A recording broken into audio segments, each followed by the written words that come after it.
everybody, Lisa here. So today at my workbench I have another repair I want to show you guys. This is a iBuyPower gaming console or tower. Just like the name implies, it's mostly used for gaming.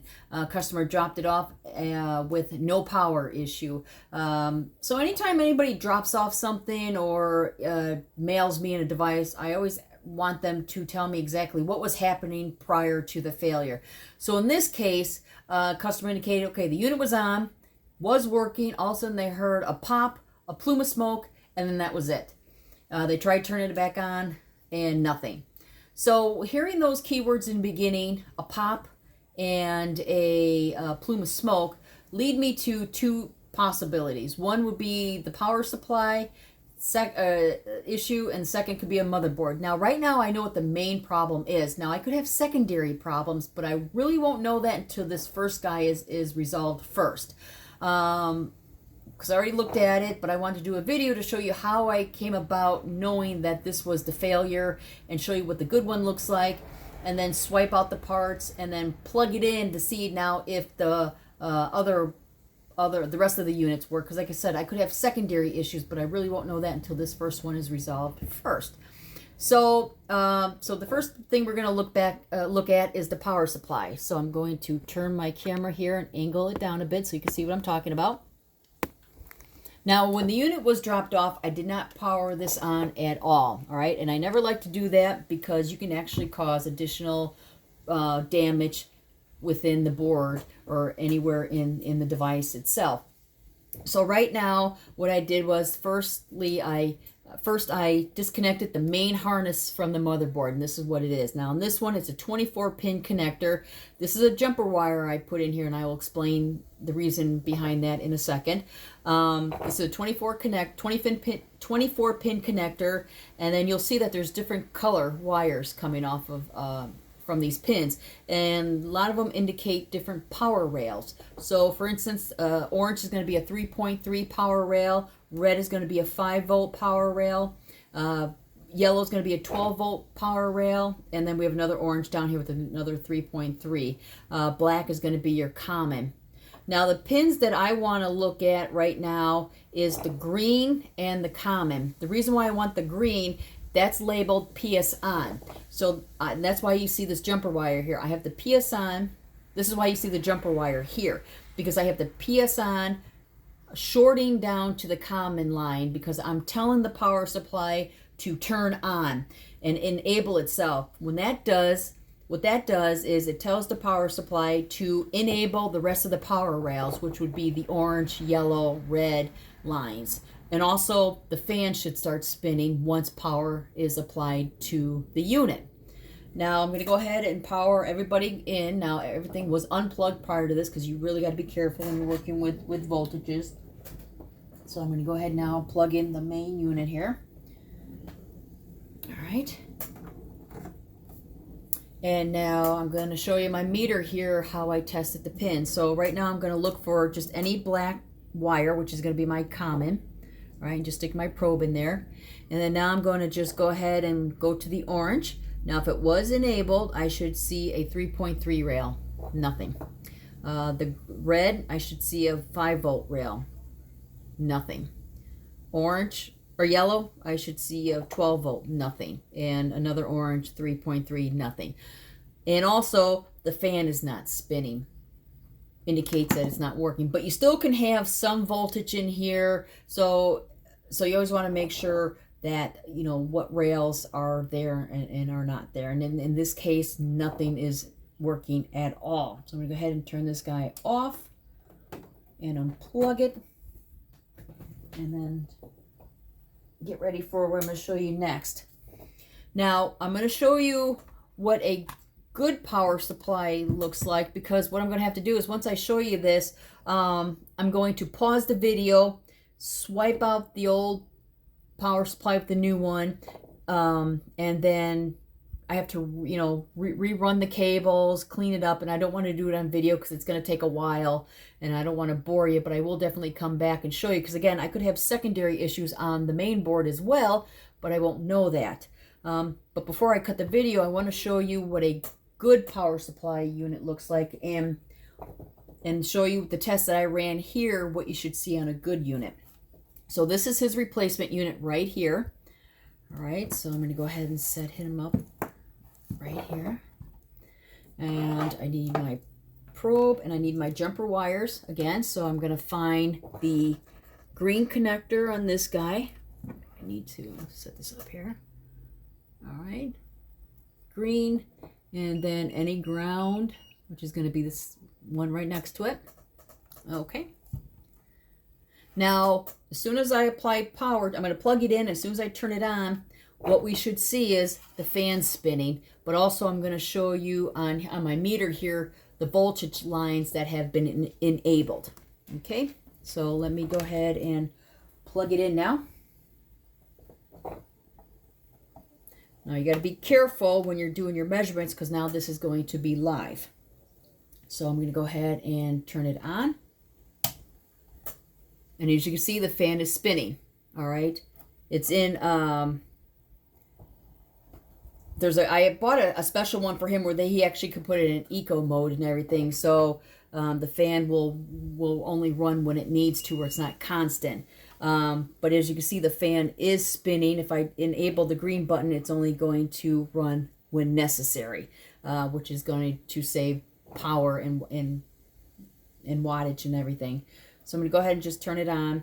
Now I'm going to test my power rails here. So I'm going to go ahead and stick my negative probe in a ground, in a common. So let me find a good one there. And so I'll get my meter in the camera here. Oh, it went off. All right, so we're on DC voltage. So we're going to test in orange. And we're going to see 3.3. All right. Well, little glare there. There we go, 3.3. And then we're going to go down to a red, and it's going to be a 5-volt line. All right. Plus or minus, it's always plus or minus. It's never going to be exact.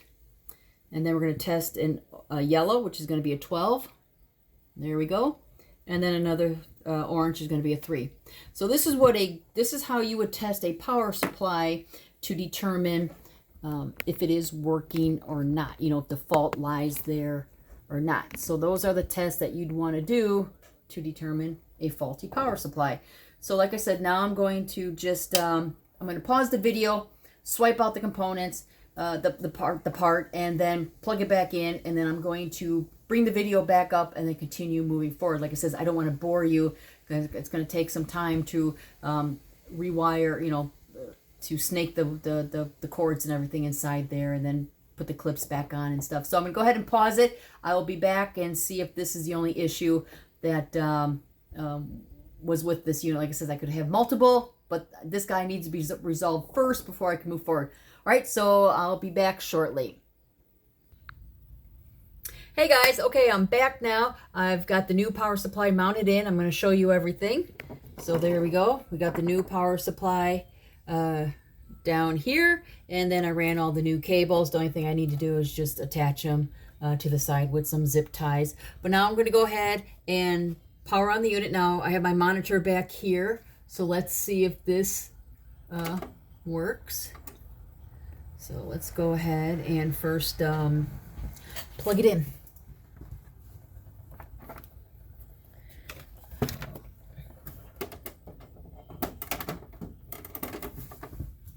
Okay, now I'm going to go ahead and hit the power. Let's hit this on switch. There we go. And now let's hit the power. Okay, as you see, we got blue lights inside here, so that's a good sign. And it's starting up. We got a Pro Series. And there we go. We have his home screen. Now, I don't want to go any further because there's going to be sensitive information past that. And plus, I need to get his password to do some testing. His hard drive is sounding a little loud there, especially these Western Digital. I'll show you. It's a SATA drive. And what that means that there's mechanical parts in there. So you got the cylinder head spinning. And it sounds like it's starting to fail. And I'm going to suggest to him before it does, convert over to an SSD. Because whatever data is on here may not be recoverable if the heads should fail and clamp down on, the platter should clamp down onto the actual drive itself, and it's not going to be a good result. So I'm going to suggest to him to upgrade as soon as possible. But we do have a screen, so right now the main fault was the power supply. Now, before I came back on here with the video, I did go ahead and open up the old power supply, because I'm going to show you what was wrong with it, and then give you my input on what I feel like what was, why it failed. All right, so I already have the lid off of the power supply here. So let me go ahead. I'm going to turn this guy off.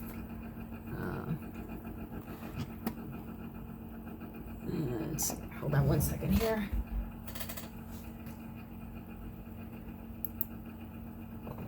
Okay. And we'll just... There we go. All right, so here is the old power supply. I already have half of the casing off. And remember when he says that it popped? Well, I don't know if you could see it in here, but let me bring it up here. In the back of this capacitor, all right, it's hard to see. There's a ceramic component called a resistor fuse. And what had happened was it got overheated and it exploded, popped. And I'm going to tell you what I felt was the culprit. The power supply is mounted, for some reason, this style is set up to where when it's in, the fan is facing downward. Okay, so it's facing the bottom of the unit. Well, when I was taking everything apart, this film, or this screen, was on the bottom there. I started cleaning it off, but then I stopped because I wanted to show him, to remind him he needs to clean this area here, that this was covered with dust. Look at that. So my indication is that it got so consumed with the dust, it was just overworking itself. And over time, it just said, you know what, I can't do this anymore. And it just did what it did to do. What the resistor's purpose was, the resistor fuse, it popped before it did any more damage down the road. So the resistor did do its job. The resistor fuse, I don't want to say just resistor, because we do have resistors in our field and then resistor fuses. So the resistor fuse did its job. It popped when it needed to. But to prevent that from moving forward, I told them, or I'm going to suggest to him, he's going to need to pay attention to that bottom screen and make sure to blow that out as well, because inside here, again, there's dust on this fan and even in the grill here, so I'm going to have to blow that out. And then over here, there's some dust buildup as well. So I'm going to suggest to him that he's going to have to take, once a month, take it outside and just blow it out with some canned air, because you do want to keep these guys as clean as possible, because they are running at a consistent high speed and power, because of the especially if you're gaming, that's just constantly being stressed to its max, and you need to make sure it has the proper airflow. You got to make sure everything is running smoothly, because this will happen again if it's neglected. And two, it's just not on these gaming units or on these towers as well. Just like your laptops. Your laptops have built-in fans, and if they clog, if they get clogged over time, you're gonna find that same result. A lot of times you're gonna hear the fan's RPM revving up at a high speed, because it's saying, all right, you know what, I'm just clogged and I need to work because I need to keep the GPU and CPU cooled, but I'm just plugged up in here. And then over time, it's just going to say, enough is enough. I can't do this. And it's just going to wear it out. And then you're just going to see failure. So you always want to make sure your fans are clean in your desktops and laptops. So there you have it. This was a good, successful repair. I do have to message them to get their password so I can jump on there to make sure we have Wi-Fi, make sure the hard drive is readable. Even though it boots, I need to make sure I can get to the secondary drive as well, and then blow it out and put the sides back on, and then consider this done. Oh, I have to zip tie the sides here, the cable, cable management there. But yeah, and then two, when you're working with power supplies, you're gonna run into some situations to where you're not going to have the exact same number of cables. Like on these SATA drives, they have an orange cable here requiring the 3.3. Well, on the newer ones, they're not required. So don't think, you got the wrong power supply or it's not going to work. It's just, you just have to know the configuration and follow the way that they're, plugged in and everything, and know which one's a power connector, which one's a SATA connector, and you'll be good to go. But I just want to share with you the fault, why I think this failed is because the vents on the fan was just clogged, and like I said, the resistor's fuse did its job. It blew and took care of what it needed to do before it did any more damage down the road. But hearing that hard drive making that noise, it's starting to fail. So I'm going to suggest to him, get that upgrade as soon as possible. And just like any hard drive, the SATA drives, which are mechanical parts, their life spans are between 5 and 7 years. So I suggest to people all the time, go to SSD. Yes, they are more expensive, and you don't get the amount of storage available as in the SATAs, but in the long run, you're going to be safer. And you can always run a couple of these SATA drives in your bays if you have the room and everything. Or if you are going to stick with the SATA, keep it as just your operating system, and then keep all your data and all your important stuff on the SSD drive. So let's say the main drive does fail, the SATA drive, who cares? You can go ahead and just reload the operating system. All your data is still on that SATA drive, on the SSD drive saved.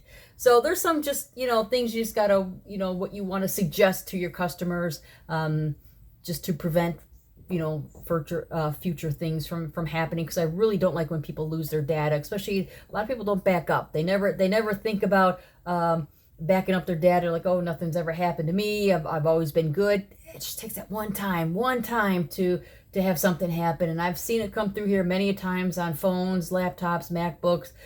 Did you back it up? Nope. I'm like, oh, well, now I got to try to rebuild your hard drive, which is sometimes hard because if the sectors are bad, you're not going to get everything in that area. So just try to keep your units clean. Like I says, desktops and your laptops, again, all have that same thing. Dust does build up inside. You will get the lint balls. Your fans will clogged up. It will get clogged up.